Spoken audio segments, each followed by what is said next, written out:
How you doing? I'm Robert Ellis Orrall. I've had a 40 plus year career in the music business, working with all these people you see up on the wall, and Taylor Swift and Lindsay Lohan, and my original band, Kook Don Dave, and myself, Robert Ellis Orrall. We're back making music again. We're still writing for other people, and we got stories to tell. It's time to jam. It's time to mingle. It's time to see what everyone's drinking. It's time to jam. It's time to mingle. It's time to see what everyone's drinking. Until we all lose connection.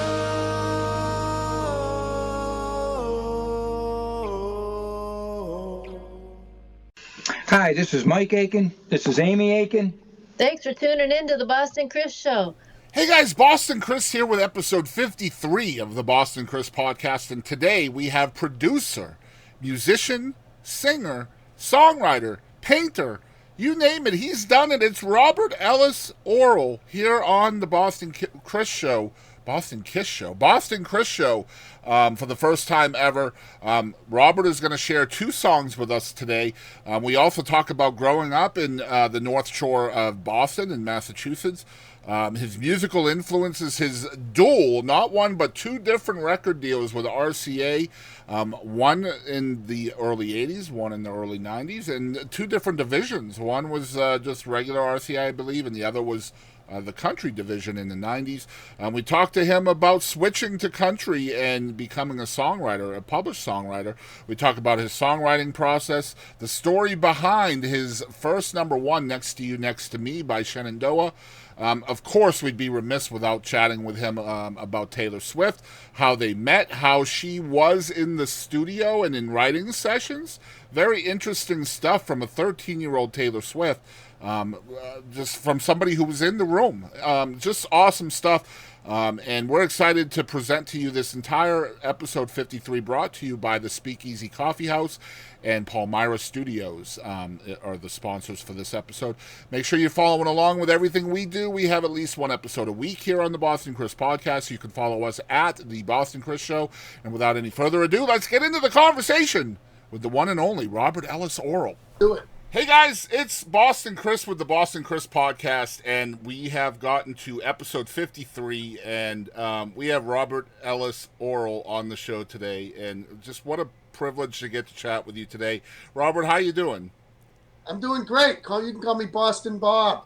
Boston Bob and Boston Chris here on the show at the same time. Crazy. So yeah, let's talk a little bit about, you're going to play a couple of songs for us today. And the first one is called Avalanche. This is from back in the day, right? That you guys are kind of bringing back. Oh, no. Avalanche is actually, so we just recorded, we recorded an album in 2021 called 467 Surfing Down Club. It was kind of like a COVID record. Okay. You know, I was down in Florida, and the guys were up in Boston. Oh, my old band, same guys, you know, from 1979 to 85. Two of them went to high school with, and so we had fun doing that by mail. And then I bought a house back up there, back where I used to live, up north of Boston, a little town called Manchester by the Sea. Yes. Yeah. And, yeah. So we started getting together on Tuesdays and rehearsing again, and we started playing live again. You know, just crazy.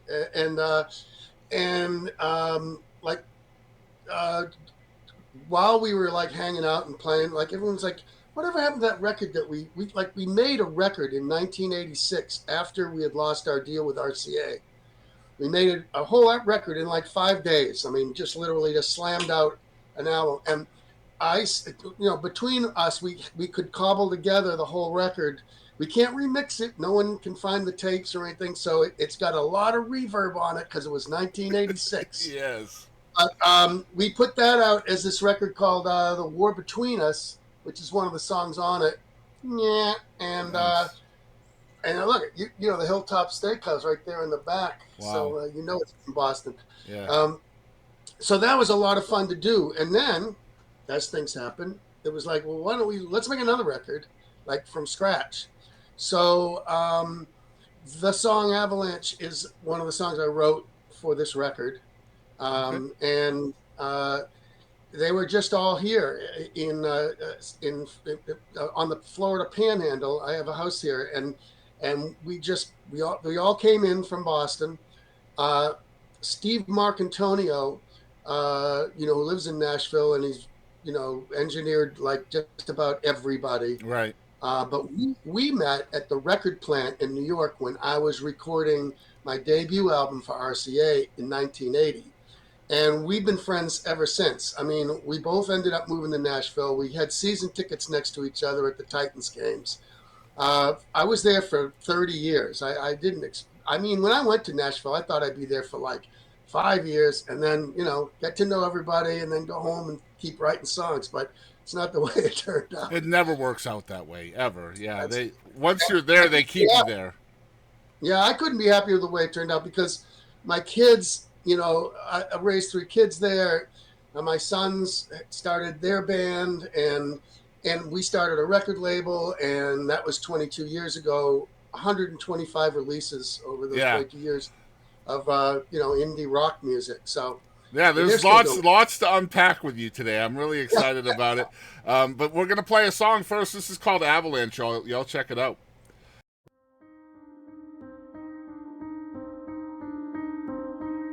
Sometimes you're a snowflake, sometimes you're a heartbreak, sometimes you're a blizzard, babe, shaking like an earthquake. Sometimes you come crashing down like an avalanche, baby. Sometimes you're a sad girl, sometimes you're a mad girl, sometimes they're just teardrops, sometimes they just won't stop. Sometimes you come crashing down like an avalanche, baby. Now I don't know what you're crying for, but it won't matter anymore. I'll be the calm after the storm. Sometimes there's no romance, sometimes it's a slow dance, sometimes you're a brick wall, sometimes you're a waterfall, sometimes you come crashing down like an avalanche, baby. Now I don't know what you're crying for, but it won't matter anymore. I'll be the calm after the storm. Yeah.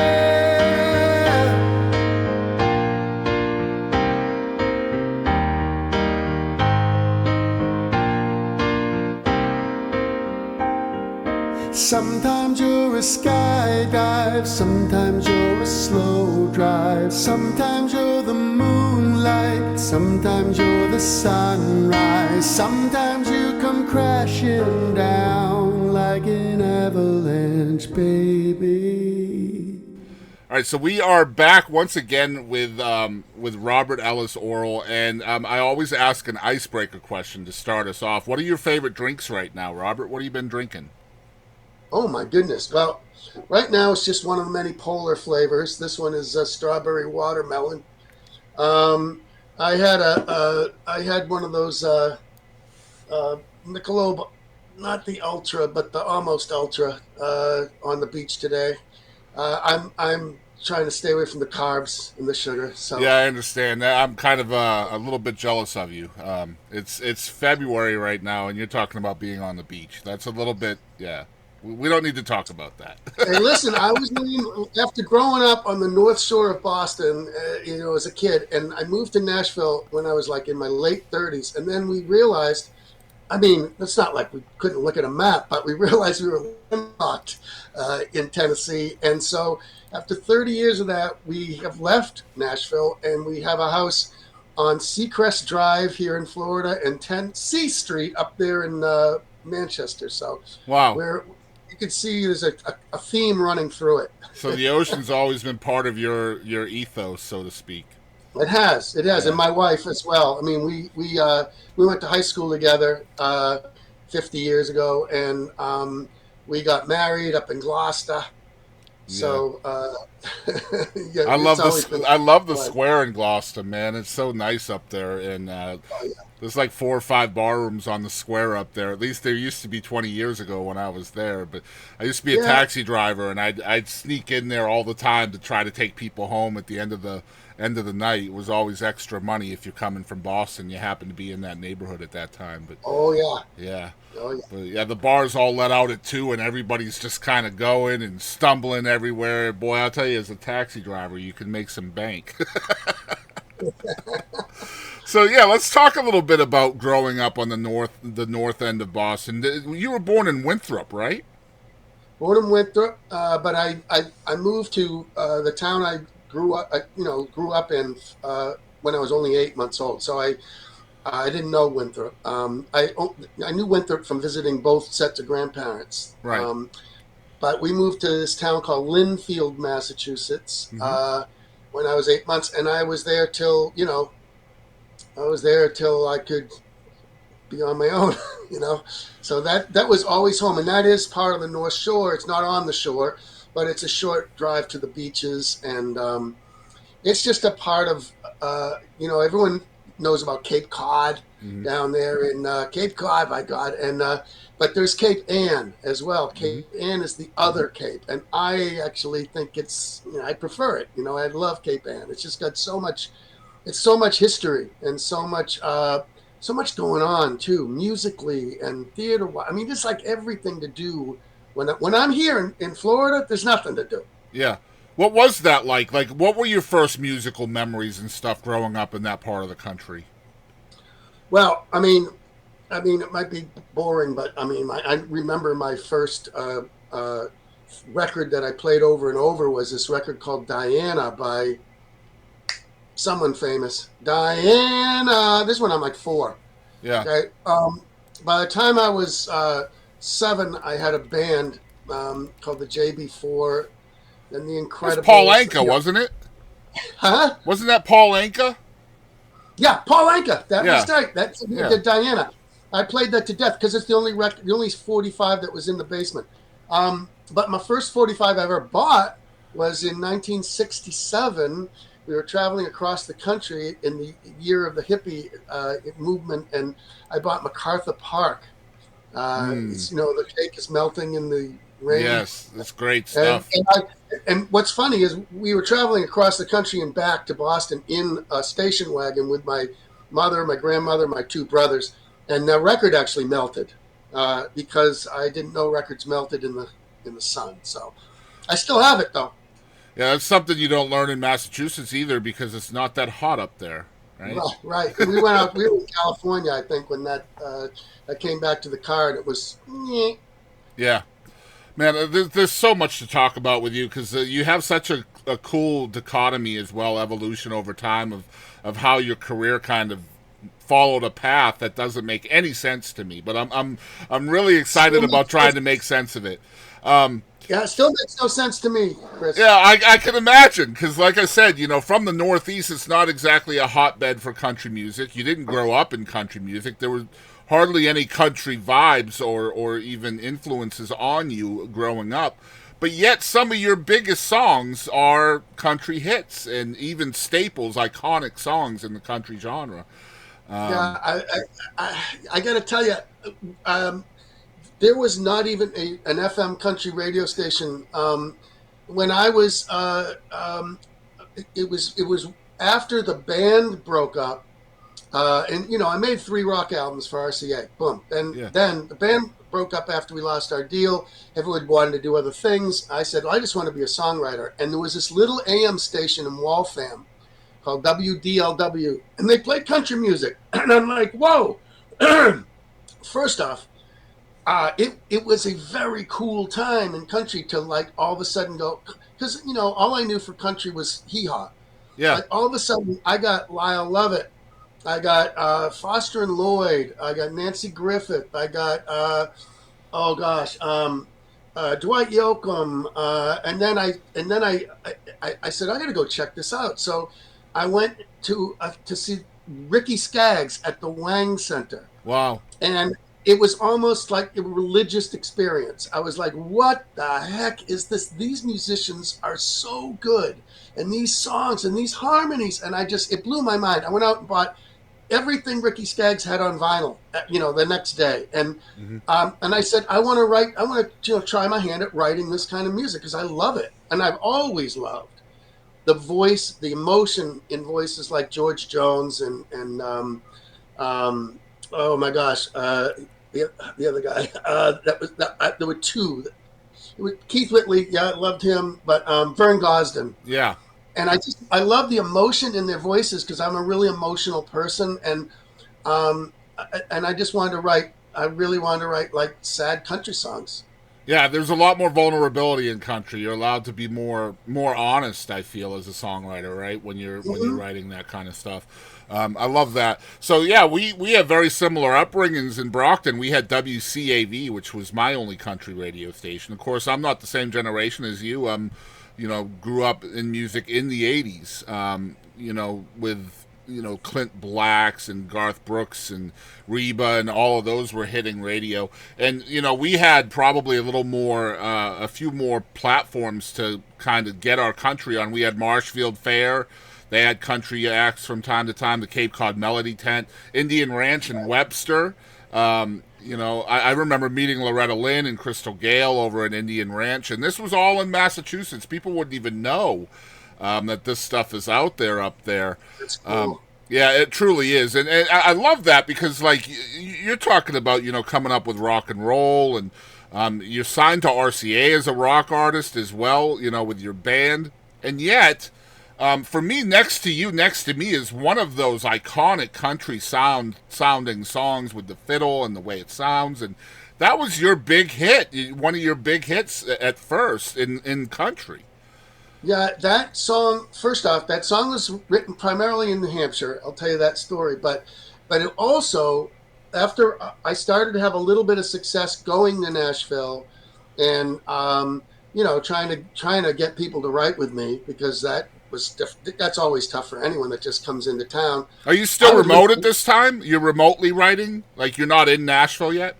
Right. No, I was still up in Boston from 87 to 90. I was coming to Nashville about every 6 to 8 weeks with a whole bag full of hooks, hopefully. Wow. Okay. And then I'd go I found out where all the songwriters hung out. They were just about 3 places, and I knew in the afternoon everybody's over here at the Longhorn, and then they move over to Third Coast, and then they're going to end up at Maud's or whatever. And so I started literally, singing. Hey man, what's going on? Hey, check this out, and I would sing a chorus, and I get hey, nice pal. Excuse me, I'm waiting for somebody. Or I could get sometimes. That's pretty cool. And I just go, you want to help me finish it? And I got a few takers. That's really how I kind of got to, because I've heard from so many friends that, I knew back in Boston, that now that I live back there, they're like, man, I went down there and tried to do that, and I couldn't get arrested. And I'm like, well, first off, you didn't call me. That was a mistake, because I'd love to have seen you. But secondly, yeah, it's really, really hard to just walk into town especially from the Northeast and go get a right country song, especially when you can't even pronounce the word hot. So yeah, that's so true, man. I had a friend named Yankee Jack. I don't know if you've ever heard that name in Massachusetts. Yankee Jack and Marie. Man, he was a fabulous songwriter. He ended up his entire career ended up being down there on Duval Street in Key West, but just a strange place to end up from the Northeast. But he tried to make a go at Nashville, and they just would not give him the time of day. So I've heard the stories from him. So it's so hard. It is. But then I just, I felt I got very lucky. I think luck has everything to do with anyone's successful career, and I got lucky, and then I got lucky again, and then again and again, and I'm really thankful for it. Yeah. Luck has a big role in some of these songs and some of these careers for sure. I mean, all the interviews I've done, there's always an element of luck. I feel in whether it's a fate meeting or running into somebody just weird, like willy nilly. Like there's so much of that in this business. Let me tell you a story. Let me tell you a quick story that goes directly to this, because I would always try to explain this to my father. I don't know what's going on. How does it all work, Bob? And I would say, I don't know, Dad. I don't know. I still don't know. But I remember, later in my career, it's in the 90s. Late 90s. I'm doing great. And I really wanted to get a Martina McBride cut, because when I got signed back to RCA in 1991, she was on the label, and we were like, hey, what's happening? We were the two new kids, on the block. She went on to have this incredible country career. I went on to have like a little bit of a sputtering thing, but not that I'm happy that I got to stay at home and be with my three kids, but I really wanted to get a Martina McBride cut because I really liked her. And I knew her husband. I knew the studio. Yeah, I knew her kids went to school at the same school as my kids. And I'm like, I got to get a cut. How do I get a cut? Never could get anything. I had publishers that were pitching and all that. Then one day I was with Love and Theft. I was with Eric and Steven from Love and Theft. We're writing a song for Love and Theft with the Warren brothers. And we're all hanging in there. I think it was maybe I don't think Eric was there. It was Steven, the Warren brothers, and me. And we wrote this song called Wrong Baby Wrong. And we demoed it in my office and put it down. And then we all said, all right, we'll see you later. Talk to you later. Okay, goodbye. And on the way home from my office, they stopped at a recording studio where they knew Martina was recording. Now, I will never walk into a recording studio, but that's the worst feeling in the world. You open the door and everyone turns around and goes, "Who's? What are you doing here?" But they did, because they knew Martina, and she said, "What have you guys been doing?" "Well, we just wrote a song with Robert," and she was like, "Let me hear it." The guys are on break, and they were like, "You want to hear it now?" And like, "Yeah, all right. Well, we just burned a CD," so she played it, and she said, "Hey guys, let's cut this." No way! That's crazy. I know, it's crazy. That's amazing. So all that happened before you even probably pulled into your driveway. Exactly. I hadn't really thought about that. Yeah. But you're right, because I was living down, in Forest Hill. So yeah, that might have happened before I even got home. That's nuts, though, man. That's what I mean. It's those stories, like, you just never freaking know. You just never know. Like, and I talked about fate. Like, one of your big influences is Nick Lowe. And, oh, yeah. And you end up recording a song. You wrote a song, then you duetted the song with Nick's wife, Carlene Carter. This was your first big hit as an artist. This is what I mean about fate, man. Like, what are the chances? Yeah, and I recorded that in Nick's basement studio in London. We were making the album in Wales at the famous Rockfield Studios, which is where the piano I was banging on was the same piano they recorded Bohemian Rhapsody on. Wow. I mean, that place is insane. But there it is. I'll give a visual for you. Here's the sheet music. Wow. Incredible stuff. Yeah, I really wanted to work with Roger Basharian. I really wanted to work with Nick Lowe, and Nick was way too busy. If you look at what he was producing during that time, it was just, RCA said, there's no way you're going to get him. What about Roger Basharian? I said, okay, all right, that sounds good, because Roger was his, engineer getting the sounds, but he was also co-producer on, Trust and the Squeeze album and, stuff like that. The one with Tempted on it. And so Roger was the best, and we made 2 albums at Rockfield Studios in Wales, our second and third albums for RCA. And that was 83. That song came out. Yeah, it was on the second album. I have it here. I knew, I could see this was a visual format. It's called Special Pain, and It was the first time we'd been to Rockfield, and it was a good sized it got things rolling. I'll tell you Well, that. that song introduced me to Carlene Carter. Probably 6 years or so after that came out. Early '90s is probably the first time I saw that song. Ah, And it's so cool to have you here, the guy who wrote that song. Because like, if it hadn't been for that song, I'm not sure I would have known about Carlene Carter. And golly, you want to talk about having a crush on somebody now? Come on, Carlene was a good-looking woman, man. I'll tell you what. Anyway, I was a huge Carlene fan too, and because I was such a huge Nick Lowe fan, Yeah. and an Elvis Costello fan, that I wanted to know everything about everything in their worlds, and that's why I have 4, early Carlene Carter records in my library that before the country days, and then of course, she came back to Nashville, and we had a great single together called "The Sweetest Thing." Sweetest Thing, yeah. And you guys had a very, very similar path too, because like, you had that hit together. You guys were both rock artists at the time. Neither one was really interested in country. I would say probably her even more so, having come from the Carter family. She was probably very, maybe disenfranchised from country, because those second and third generation people from stars of country music usually don't want anything to do with country at first. Yeah. But then you guys both ended up in Nashville. Both ended up with record deals in Nashville as well. Very, very similar path.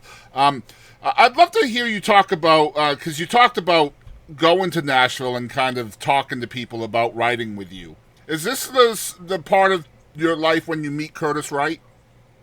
Yes, absolutely. He's one of those people that I met in a bar, a songwriter hangout, that gave me the time of day. That was the hardest thing, and I didn't know who he was. I had a little hit list that I'd made of 10 writers that I'd like to try to get with.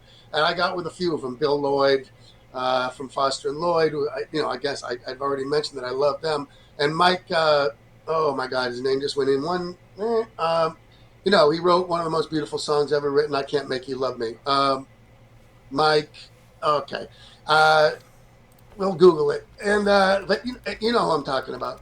But there were some people that gave me the time of day, and some people that they had no reason. Mike Reed. It was Mike Reed. Mike Reed. Oh my God, that guy was so nice. He wouldn't write with me though. He said, "I'll sit with you and talk," and we talked. And I really thought that was of incredible value, because I was always like, let's go, let's do it, let's write 4 songs today. And I had to learn to slow down. But Curtis, this is something I learned from writing that song. So I wrote most of it in New Hampshire before I ever met Curtis. I was going down a dirt road near a house that my brother still owns way up in New Hampshire, in Wolfboro, New Hampshire, and this pickup truck went past me, kicking up dust. I was on a run, and the girl in the truck was there was a girl and a boy. The girl was squeezed up right next to the boy, in this truck. And I was like thinking about bench seats. Weren't those nice? Because it's like having a couch in your car. You mean that's way after your time. So, anyway, I mean, it's before your time. I remember bench seats. Don't get me wrong. I remember. So the truck goes by, and I'm running. So I'm running. There's a beat to that comes from the running. And I start going, riding down the road in my pickup truck. Better get ready, because I'm just, making up shit sorry. No, you're fine. Yeah, you can say, yeah, that's fine. I'm making up shit as I go. And I'm just like, but now I think, oh my God, this is cool. I like this. And remember, I wanted to start writing country music. I had been dabbling in it, but, now I was like serious about it. So I still have a tape of getting home from the run and singing everything I had into one of those little mini cassette recorders. Yep. Right. And then Curtis said, cool, let's write. So I was at his house writing, and we were watching football while we wrote. So it was a Sunday. And I remember we had finished 2 songs. I mean, we finished one. Then he's like, "You want to write another one?" I'm like, "Sure. What else you got?" I'm like, "I got this little bit here, blah, blah." Oh, hey. And we just found it really easy to write with each other. And then it was halftime. It was the New York Giants were one of the team. I just remember this, and I think there's no way we're doing any more. We're going to have a few beers and chill out. But he goes, "You got anything else?" And I was like, "Well, I got this thing. Here, let me play it for you." And I played him the first verse and the chorus. And then he goes, "How about barbecue chicken in aluminum foil? Just enough money for my gas and oil." I was like, what does that mean? He goes, "Well, when you buy chicken and you're going to go fishing and you put it on the manifold on the engine, and then you wrap in tin foil, and when you get there it's all done." And I'm like, see, now I got a lot to learn about country, because that is country. Yeah. And we finished that up, and that song was number one the week we moved to Nashville. So I came down a little ahead of my rest of my family, which was only my two sons at the time, and got closed on the house, went and picked them up at the airport, took them from the airport to a Wendy's to clean the chocolate off their faces, whatever they had, from the plane ride, took them to the number one party, which back then was a big deal. They had TV cameras, and Shenandoah was there, and my wife was like, well, it's not bad. That's a good way to start. So was that the impetus for the move? That song? Was that the reason y'all were moving? No. She did not want to move to Nashville. Yeah. And but I had said I think we tried to get this record deal, get this record we made. No one's interested, and I think we need to move to Nashville, and just for 5 years we'll just get there, and I'll get to know everybody and all that. And so she finally agreed to do it, and so that was just happened to be. So everything else happened sort of like that's a year went by before we actually landed in Nashville for our first week as a family. And in that year, things were going really fast for me, and that song got written, recorded, and went to number one all within that year. Yeah. So it was pretty remarkable, and it really head spinning, like, wow. So this was 1990, and that was a number one, and then you had What's It to You was also a number one that year, right? No, I think that was more like, it might have been 93, 95. I'm not really sure. Oh, you're right. It was 1993. Yeah, you're right. It was 93. Yeah, and Curtis and I really like, and I say like, I'd love to still write another song. We haven't written in many years, but of course I haven't written with anybody in many years, but we love to find titles that sounded negative and turn them into positives. Mm-hmm. Like, what's it to you? Like, I asked him, I said, you got an idea? And he said, what's it to you? And I was like, what's it to you? How so? Like, what's it to you? I mean, he was saying it as a wise guy. Yeah. And I was like, it sounds like a wise guy song. Yeah. Oh, no. We had so many songs called, oh my gosh, I wish I could make a list of them. We would just try to come up with negative things that could be positive songs. And we did a bunch of them. Most of them didn't get cut. But well, once you got to Nashville, things kind of moved very quickly for you. I'm seeing, you had some cuts, Shenandoah being one of them. You get your record deal in '91, which is a solo deal. And now, think about this. My publisher is BMG, mm-hmm. and they say we need to have a party, and I'm like, another one? There's been so many it's crazy how many parties they would have for these number ones back then. They said, no, what we want to do is, since you've had a number one song, we want to put on a showcase at the Bluebird where you're going to rehearse with a band for a week, and you're going to play your songs live. And, we're not going in with a cassette or CD, whatever it was back then. And I was like, so I get to play, I get to spend a week at, SIR and rehearsing with a band with a pedal steel player in it. It was like a dream come true for me. I couldn't believe it. Pedal steel is always one of my favorite instruments. So we did the show, and I was nervous as all get out because they told me, oh, we got everybody here. Everybody's here. And I'm like, don't tell me that. Just, let me go on. Just let me go on stupid and not know. But anyway, I got a call the next day from Josh Leo, who was the head of A&R at RCA, and he said, I need you to come down to Master Phonics. I'm working on Alabama down here, and just like, let's have a quick chat. I did.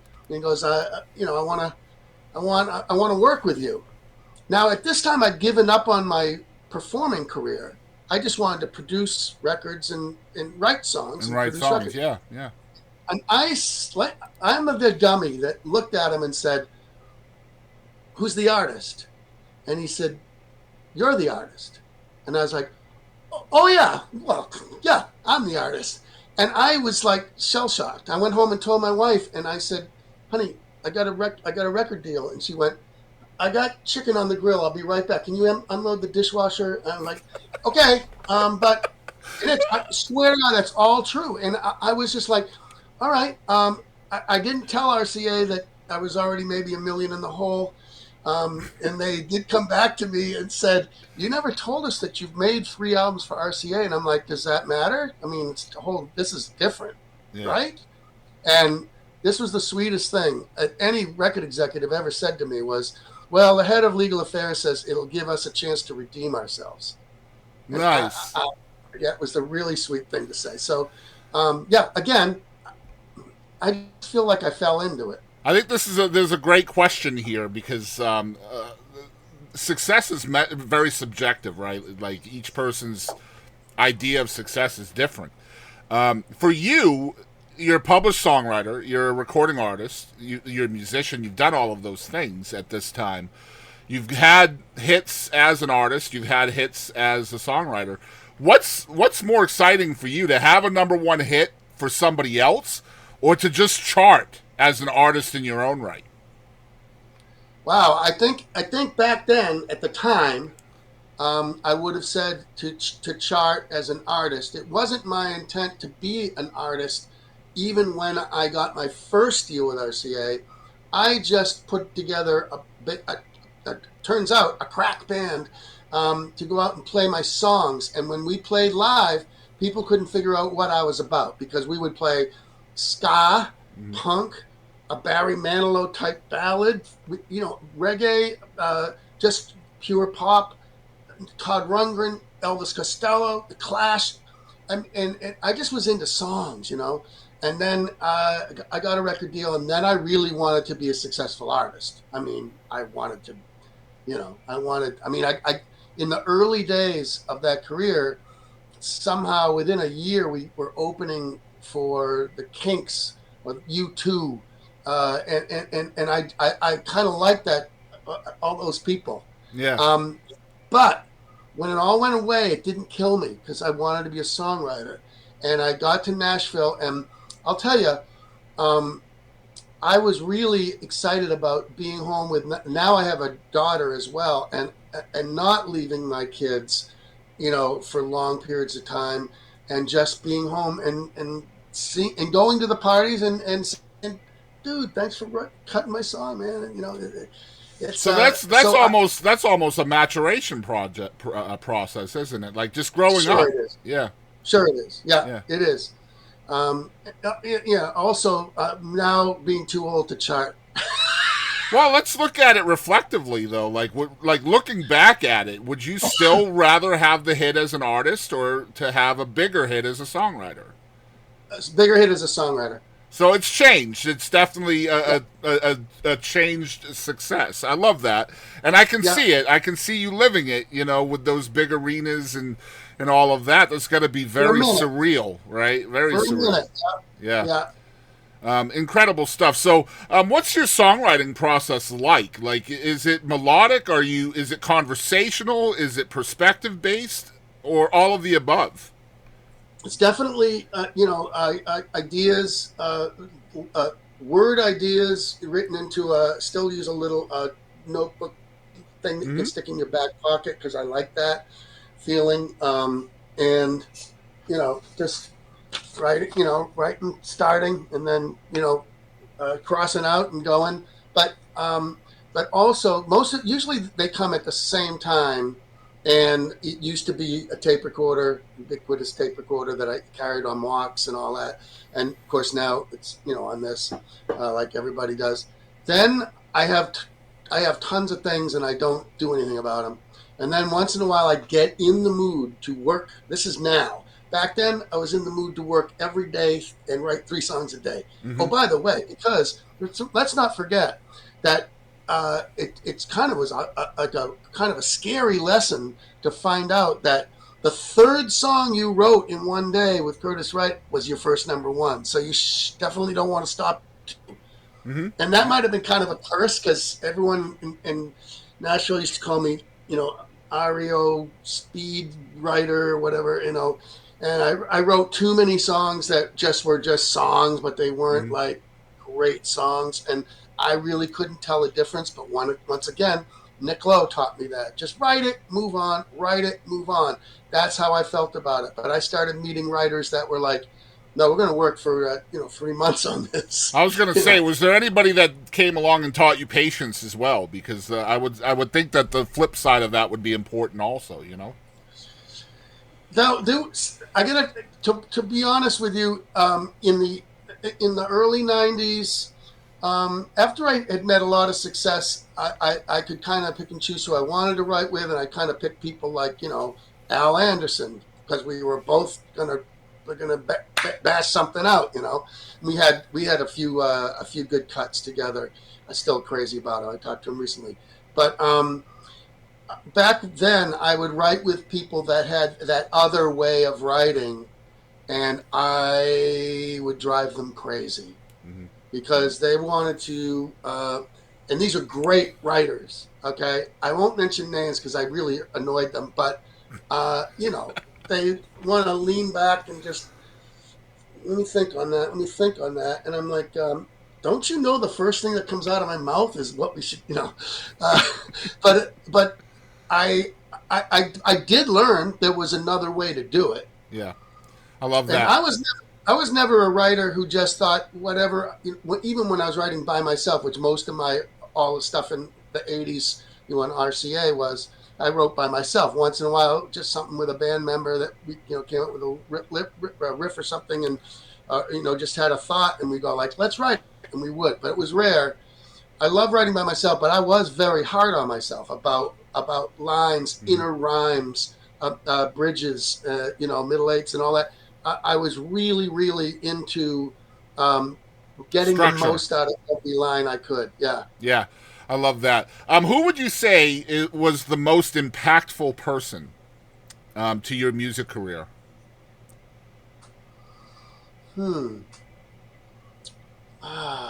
It's kind of schmaltzy, but I got to go all the way back to like being in 7th grade, and there was this woman named Gloria Mayfeld that told me I should be in the chorus because I had, I've heard you singing, and I didn't really want to be in the chorus because I was already not cool, and I thought it'd be a better idea to be on the football team than the chorus. I was only adding, I was also a Boy Scout, and that didn't go over well in my town. No, it doesn't. I was also a good kid.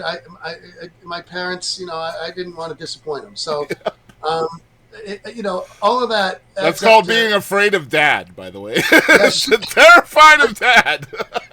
But she really just encouraged me, not only that, but really to find my voice and just sing, sing, sing. And I'm going to put you in, you're going to be the lead in Pirates of Penzance. Do you know what that is? I'm like, no. Oh, you're going to learn a lot of words, Robert, or Bobby, as they call me back then. And then I got to say, really the most impactful after that was definitely Kook, Don, and Dave. That's the band that I put together. And you're back together. Kook was the our town, Linfield's guitar hero, guitar god. Yeah. Kook was and I was afraid, I was in awe of him.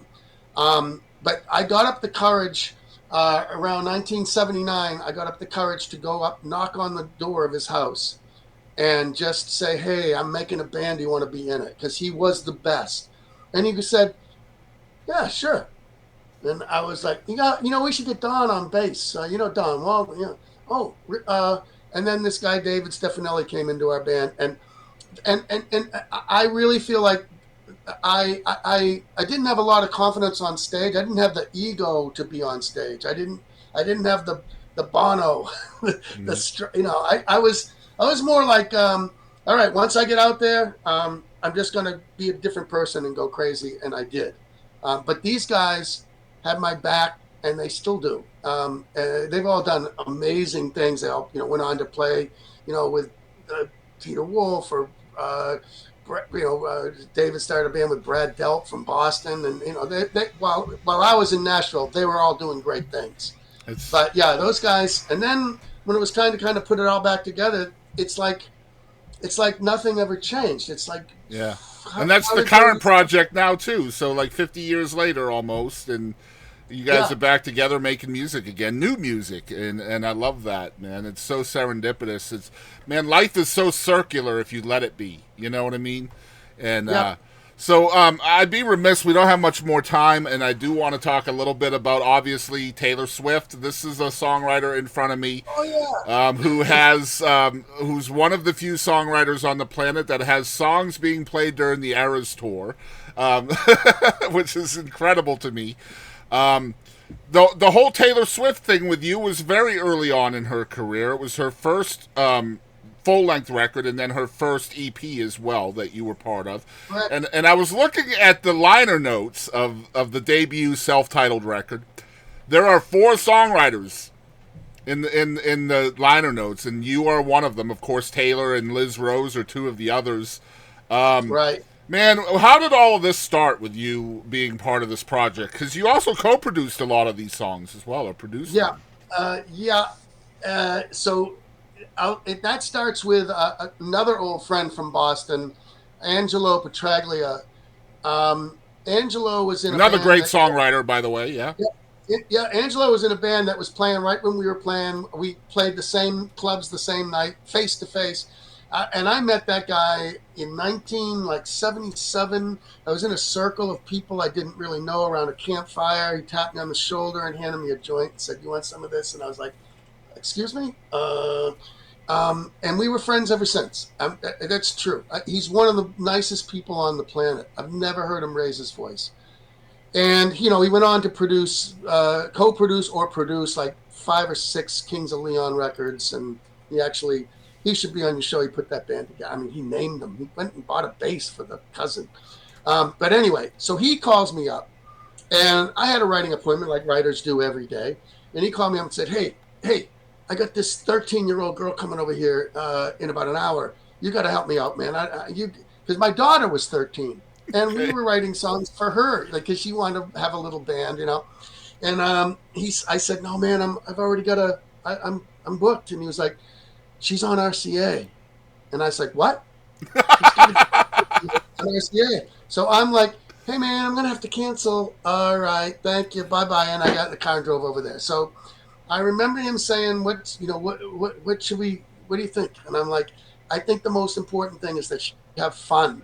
Because if she has fun, she'll want to write with us again. Mm-hmm. She's a kid. She wants to have fun. Well, the first song we ever wrote was "I'm Only Me When I'm With You," which is on that debut album. It also had a #1 video, which kind of knocked it out of contention for being a single. I later found out. But because it all went to #1 in 1 week. It went to #1 on all the videos channels back then. But she was astonishing because I'd written with kids. There's lots of kids that are writing. My kids had friends and bands and all that. But she directed the writing session.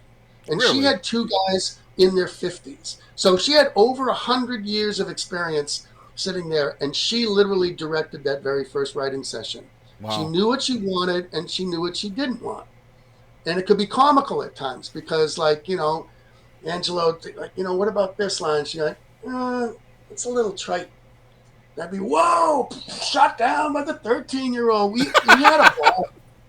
We really had a ball. And then he wanted out because there was, there were a lot of phone calls from Dad, about this and, can you hear, she wrote 3 more last night. And I'm like, Angelo, she is going places. Let's do this. And he's like, you can take it from here. And she and I just kept writing, and then RCA let her go. Mm-hmm. I mean, not a lot of people know that, but RCA let her go, and So she needed another, a new record deal, and my suggestion was that I just do a Bluebird show, a Bluebird show with me, and two other, people kind of my age, songwriters, and then it's going to come around every fourth song to this now 14-year-old girl, and she's going to blow everybody away, and that's what happened. I mean, that was the night she got her deal. Yeah, amazing stuff. And I looked this up. You might not even know this. You can put this on your EPK. You are the only human being on the planet with a Taylor Swift and Lindsay Lohan cut. Oh, guess what? They got in touch with me today. That song, Ultimate, that was the end title song for Freaky Friday. Yep. Now they want it to be the opening song for Freaky Friday 2. Let's go! Congratulations, man. But with some, kind of, they want us to take a look at the lyrics, and because it's going to be a different. They didn't call the person that was going to sing it an artist. They called them a creative, which I've never heard. I mean, I know what creatives, but I've never heard that just applied to whoever's singing. I don't know. I love that. But anyway, congratulations! Yeah, that's good stuff. Thank goodness for Disney. They've been really good to me too. Crazier, which was the fourth. I kind of expected that Taylor might play these 3 songs that she's done before in stadiums on this Eras tour, but when she pulled out Crazier in Edinburgh, Scotland, that just blew my mind because it wasn't on one of her records. Yeah, it's not anywhere. It was the first song she ever played that wasn't on one of her records. Right, yeah, it's not anywhere. Like, you can't find that song anywhere except live. So, yeah, that's cool stuff, man. That's going to be very, very, very cool for you to look back at kind of the stuff that's happened to you, right? Yes. I cannot emphasize how fortunate I feel, and how I feel like I don't even know how any of it happened, really. I mean, yeah. I know people think that that's bullshit. Of course you know how you did this and that and that. Well, I worked my ass off, and I was ready for the luck when it came, but I didn't know it was coming. Well, as a podcaster and interviewer, I got to tell you, man, when you talk about country music and then pop music, and then you talk to the guy behind these songs and find out that he was mostly influenced by people like Elvis Costello and Nick Lowe, it's like, how? Like, how does all that happen, man? Like, no, that shouldn't be, but it's just music is music and songs are songs, and that's just the way it is, right? Yes. So I've got Robert Ellis Orrall here. We're running out of time. We're going to take a brief commercial, and we're going to come back with another song from Robert, and we'll have a little bit of fun segments with him as well before we wrap up. Y'all don't go anywhere. I'm putting it together right now, and I'd love to get it out that any student, I don't care how old you are or what, if your heart lies within this kind of domain of the sound, playing, any of that, I'm gonna start taking one day out of every couple of weeks and invite students in for a very small charge, and I will tell you whatever you want. Any question you got, I'll try to answer it. Well, I will certainly put that out there. I'll make this a little ad for you, and we can share it. Because they'll have full access to the studio, everything. I can tell them everything about how all of this started from analog into the digital world, and you'll be able to have hands-on. And I'll show you why analog sounds better than digital.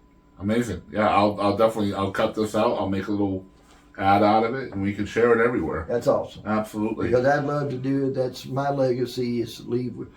It's the pass it down, right? Yeah. I mean, all right. So we are back with Boston Bobby, Robert Ellis Orrall. And the next song he's got with us today is When I Need to Feel You, which is, I believe, if I'm not mistaken, this was on that 4th record that you guys were going to have, and this is on a new record now, right? No. So this record was recorded in 1986, never remixed. It would have been the 4th one, though, right? It would have been the 4th one on RCA, if you guys had... Yeah, if they hadn't dropped us, and if someone had picked us up, this would have been our 4th album. Right. And we weren't even able to remix it. We couldn't retouch it or anything. So, look at it. It's a time capsule from 1986. Let's just put it out. That's why I got the Hilltop, which isn't even there anymore, but the sign still is, because this is 1986. A photograph was taken back then. But this song, When I Need to Feel You, my cousin Judy, who lived near my house when growing up, she died unexpectedly a few years ago, and her husband William, Will, he was in Florida and she was in Connecticut in her house, and she died on the couch, watching television, with a natty light and her cigarette in the ashtray, and she died of heart failure. He was in Florida calling home, wondering why she's not picking up, because they were, always talk to each other every day. He sent a police to go to do a wellness check, and they found her. He had to drive home from Florida to Connecticut, knowing that that's what he was coming home to.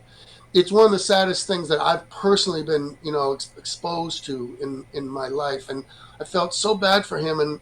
And I would talk to him while he was driving, and say, do you want me to come down there? No. Here's what I'm gonna, I'm just gonna go I'm gonna go sit where she sat. I'm gonna wrap the blanket around me that she always wrapped around herself, and I'm just gonna feel her. Wow. And I was writing with Eric Gunderson and Stephen Barker Lyles, and I told them about this, and it's hard to bring up in a writing session like a really sad idea, because I don't know who's gonna cut it, and I said, who cares? I just want to write this song, and I sent it to Willie. I call him Willie. I sent it to him, and he appreciated it, and I'm sure it was hard to listen to, but and then he asked me to sing it at her, not a funeral, but what do you call it? A memorial celebration of life. Yeah. Yeah. And I broke down like 3 or 4 times just trying to get through it. I mean, I knew what was going to happen, because it's hard I don't think I've ever sung it in a round or anywhere where I don't start losing it. Well, it's because it's got that real story behind it, right? Like, it's those real stories. Because it's a real thing, yeah. I talk about that on the show all the time with songwriters, choosing a vulnerable song to put out there, because a lot of those songs you will keep close to the vest because you don't want to perform them, because they are so raw, and it's tough. But I'm excited to show you guys this song. It's by my friend Robert Ellis Orrall. The song is called When I Need to Feel You, and it's only here on the Boston Chris Show. Y'all check it out.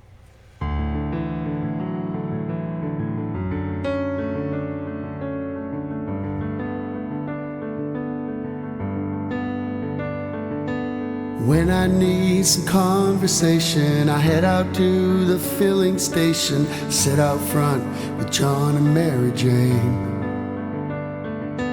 And when I need to clear my mind, I sit out on the third base line, catch a sunset AAA ball game.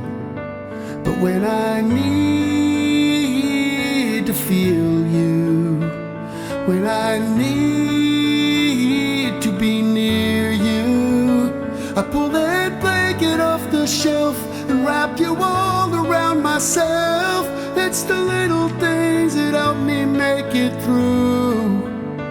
I put on all your favorite songs, I even try to sing along the way we did back then. That's what I do when I need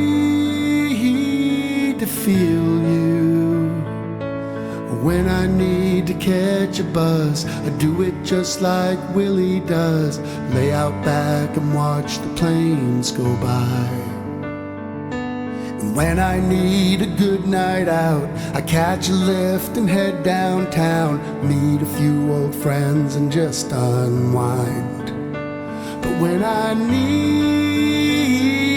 to feel you, when I need to be near you, I take your favorite coffee cup and I fill it halfway up. It's the little things that help me make it through. I spell out words that made you smile with those old wooden Scrabble tiles. The way way I did back then, that's what I do when I need to feel you. All right, so we're back. We've got Robert Ellis Orrall here. We're going to have some fun with him and then let him get on his way. I hope we have a few more minutes. I know we're running a little late, but I have some segments I think you'll have some. I guess it's not a hard out, as they say. Okay, not a hard out. Good stuff. All right, so I have 5 or 6 segments here that don't take too long, but they're a lot more fun, a little less in-depth. And the first one is called Mount Rushmore. And I think with you, I'm going to ask you who you think is on your Mount Rushmore of songwriters. So the best 4 songwriters that you think are the best ever that should be up on the Mount Rushmore of songwriters. Wow. Okay. Here we go. Todd Rundgren, Nick Lowe, Don Henry, and Paul McCartney. Hell yeah. I love that because you got 2 guys there that were really part of a team. You know, Henley and Frey and McCartney. Oh, no. Don Henry. Henry. Okay.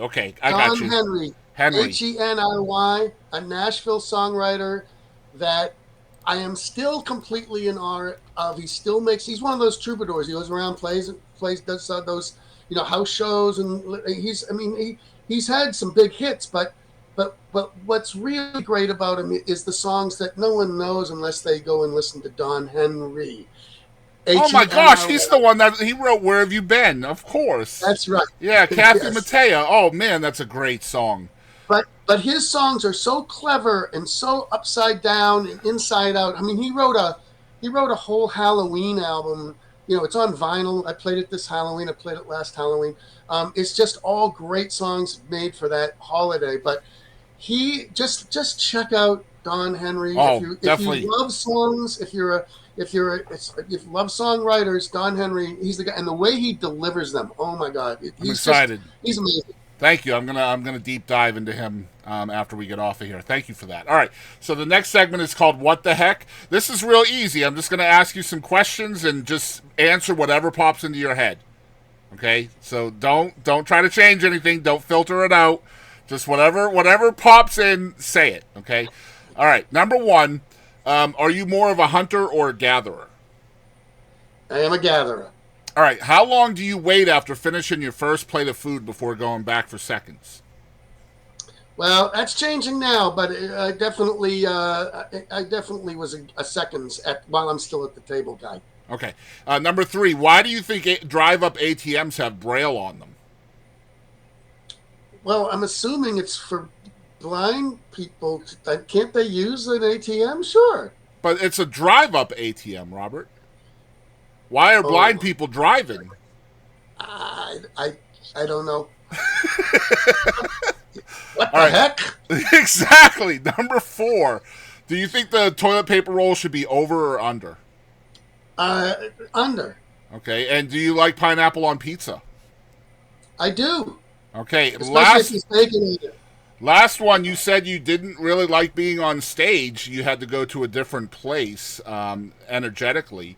What is the most embarrassing thing that ever happened to you on stage? Well, my band has reminded me of the time we were playing in Baton Rouge, Louisiana, while we were on our endless tour back in the early 80s, and we were opening for the local band that was they were called The Cold. And it was a theater, and they had their stage set up, 7 guitars lined up here, then the drum set on the riser. We had to play in front of the riser, all that. And I came bounding onto that stage because we were going to show them who was who. And I knocked all 7 of those guitars over on the way in, including landing on the stage myself. So thank God there was... Dusted off and said, how you doing? Thank God there was no TikTok back then, right? Exactly. They'd be playing it forever. All right. Next segment is called One Artist. I always love this segment because I learn about new folks sometimes. Who is one artist you wish the entire world knew about? I love this Claire Rosencrantz. She's a girl from California. just sort of stumbled on her about 3 years ago. She was still living at home, I think. She writes songs with her dad. But they are some of the best pop songs. I'm really into girl pop. I always have been. Oh my gosh, me too, big time. Oh, yeah. Oh, and so you're gonna love Claire Rosencrantz. Oh my God, she is so good. So yeah, like I'm a huge like Chappell Roan, Taylor Swift, Billie Eilish, Yeah, people like that. I'm gonna throw one back at you since you gave me her. Check out a girl named Britton, Britton. doing it, Yeah. writing it down. So we'll share there back and forth. This is how people learn about new music, you guys. All right. Next segment is called Wishlist. I love this one too. The Wishlist is essentially a goal of yours that you wish to accomplish. So it could be somebody you wish you could co-write with, or an artist you'd love to work with or produce, or a venue you've never played at. Just something that you would love to do before you're done. I wish to start the old band, Kook, Don, Dave, me. We are recording new music. We're shooting new videos. We're playing in clubs. Hopefully, in some we did a theater last year. We are sort of. I mean, everyone kind of from back in the day knows who we were, but we're kind of starting again. And people say, "Oh, that's nice. You're getting back together and play a few gigs." And it's like, well, our motto at the end of every rehearsal is, "All right, let's not die." Because if one of us does, we're done. Yep. But because this is the original four, and I really hope to be playing 10 years from now with these same four guys. Only really like people going, "Hey, did you hear the new record?" I mean, these guys are in their 70s. That's what I want. I love that.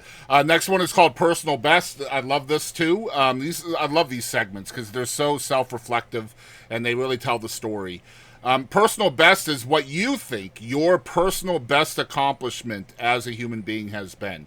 So, like for me, as an outsider looking in, having 3 or 4 songs on a 10 times platinum record is kind of impressive, right? But Yeah. Personally speaking, for you, what has been your biggest accomplishment? It is absolutely no doubt my daughter and her 2 little grandchildren, her wonderful husband, and my 2 boys, who I don't know if they'll ever get married. Here, let's get a visual. All righty. These guys, Jeff the Brotherhood, my sons Jake and Jamin. So my 3 kids are all we ever hear back from other adults that, I met your son in L.A. It's just how nice they are and respectful they are, but they're also so talented. My daughter's the best singer in the house, but she won't sing. But she's got a line of clothing called Moody, Moody, Moody Kids, for kids. And they're also creative. They just keep going. Jake and Jamin are on their 14th album, and they're sweethearts. That and the fact that I'm married to my high school sweetheart, and we're coming up on our 44th anniversary. So, and that's definitely something I was thinking about earlier in the show. Is that one of your first bands? All 4 of you guys are still together. You're still with the same woman from high school. Incredible stuff. You're just terrified of change, aren't you? No, I kind of am. I kind of am. I do like the way it is. And sometimes people go, "Don't you wish that that you could have had the career that Sting had or something when you were a rock artist?" I'm like, yeah. I don't know if I would have this daughter and these grandchildren, or I don't know what I would have. All I know is I love my life now, and so I wouldn't change anything. I love that. Last question, and this is always, I think, the hardest one to answer, and that is, who do you think you are? Who is Robert Ellis Orrall? Yeah. Well, I think I am someone who's kind of always trying to not be afraid. I think I was a pretty fearful kid, and that's what made it tough to meet people and go on stage and climb the ladder, all that stuff. I really don't understand. I never really could understand how social uh, hierarchies worked or who not to. Nashville was really interesting back in the 90s when, you could bring an artist to the wrong person at the record label that would say, well, why didn't you bring him to me? I mean, why'd you bring him to, and so we're going to pass. And I'm like, well, wait a minute. No, we all have to like it. And I thought we had a relationship. I don't know. I didn't know. I'm just trying to get somebody a record deal. That's all.